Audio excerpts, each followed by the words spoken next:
only 7 kilometers, a short hike, but steep enough to make you question a few of your life choices.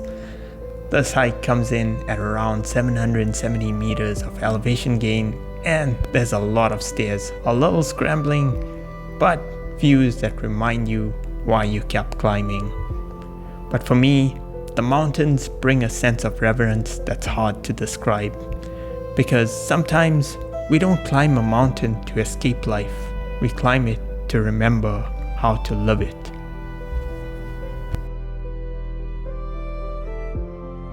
We spend so much of our lives inside a reality that was built to enslave us. Screens, news, deadlines, constant bombardment of information that indoctrinates us with a false sense of reality, history, and self.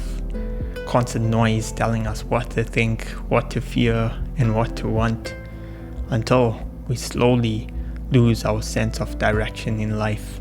Our conscious awareness dumbs down to such a level that we forget what it means to feel truly alive.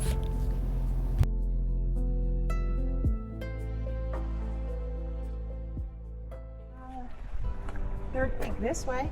Yeah. Or this way? Yeah, you can go that way too if you're so inclined.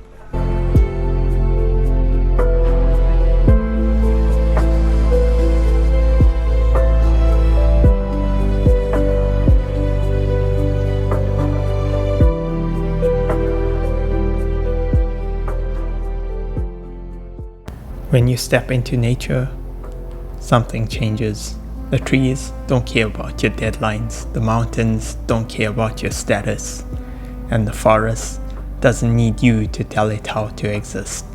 And suddenly, you're not thinking about yesterday, you're not worrying about tomorrow, you hear your breath, your footsteps, the rock beneath your hands, the sound of the wind. You're present, fully present. And when you're scrambling up a cliff trying to find your next foothold, it's remarkably difficult to check your emails.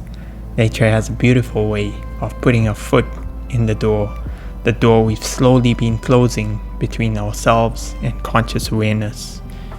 And maybe this is the real battle, not simply over what we do, but over whether we remain conscious enough to question what we're doing, because we can spend an entire lifetime living inside beliefs we never consciously chose, repeating patterns, chasing goals, following expectations, and never stopping to ask, is this actually the life I want?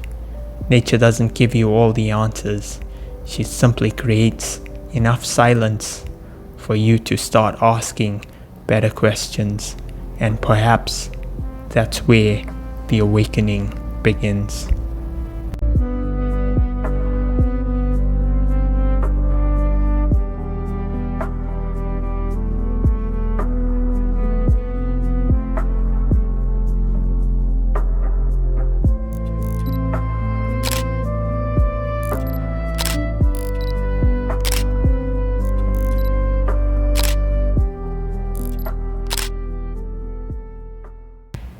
The mountains become the teacher.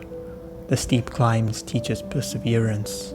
The scrambling demands presence. The silence teaches listening. And every step upward feels like the earth itself is quietly lifting you, almost as though the Divine Mother is placing a hand beneath your feet saying, keep going.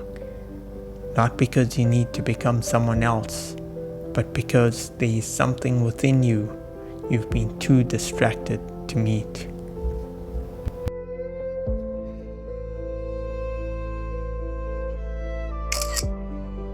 Maybe we don't need to escape the world. Maybe we simply need to step outside of its noise often enough to remember who we are within it. Spend enough time in nature, and perhaps she begins to loosen the knots, the false beliefs, the unconscious patterns, the constant distraction, until slowly you begin choosing instead of reacting, questioning instead of blindly believing, and living instead of merely functioning. So climb the mountain, take the stairs, do the scrambling, laugh when your legs start to question your life choices. And when you reach the top, don't just take the picture, take the moment, because sometimes a few hours in the presence of something real can remind you of something you've almost forgotten. You're not a machine, you're not your deadlines, you're not the belief systems you've inherited, you're not the endless stream of noise passing through your mind. There's something underneath all of that, something quieter, something much more eternal, something alive. And maybe it was never lost. Maybe we simply stopped listening.